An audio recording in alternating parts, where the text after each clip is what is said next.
Hai, Assalamualaikum korang. Jom masuk dapur. Okey, menu kali ni saya nak masak bendi rebus bersambal. Jom tonton cara saya membuatnya.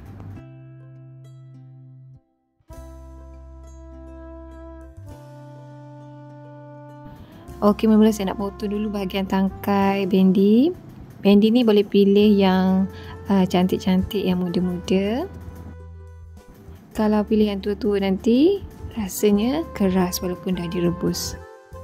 Kemudian boleh basuh bendi ni bersih-bersih. Lepas tu didihkan air, masukkan sedikit garam. Rebus bendi ni beberapa minit. Bendi ni dia tak perlu rebus terlalu lama sangat, takut nanti dia terlebih masak dan kecut. Saya rebus bendi ni dalam 3 minit macam tu. Bergantung juga berapa banyak bendi yang direbus.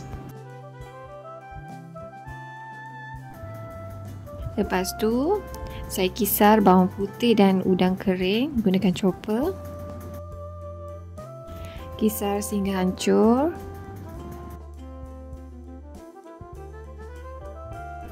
Bendi tadi kalau dah masak boleh terus angkat dan toskan.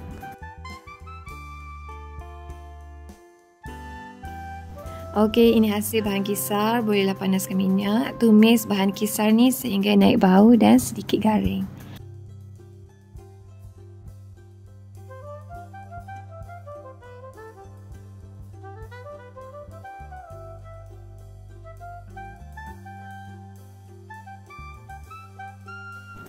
Kemudian boleh masukkan cili kisar. Yang ni cili kering yang telah siap dikisar. Saya masukkan dalam 2 sudu besar. Teruskan kacau sehingga cili dimasak. Kalau sambal ni terlalu kering, boleh tambahkan sedikit air. Masukkan juga sos tiram dan kicap manis secukupnya.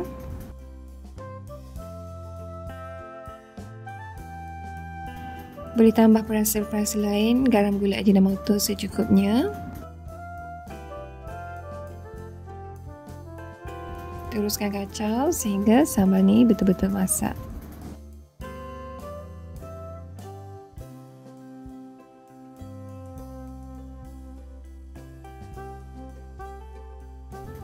Lepas tu bendi tadi yang telah ditoskan boleh aturkan di atas pinggan.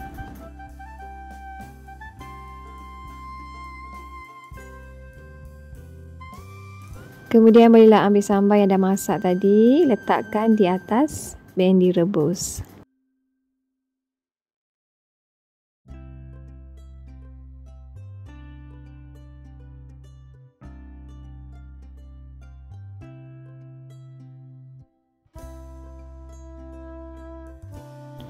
Okey, bendi rebus bersambal saya dah siap. Bolehlah dihidang. Cara nak buatnya pun sangatlah mudah dan senang. Bahan yang digunakan pun tak adalah susah mana nak cari kan. Okeylah korang, itu sahaja perkongsian daripada saya untuk kali ini. Thank you korang for watching. Bye. Jumpa lagi.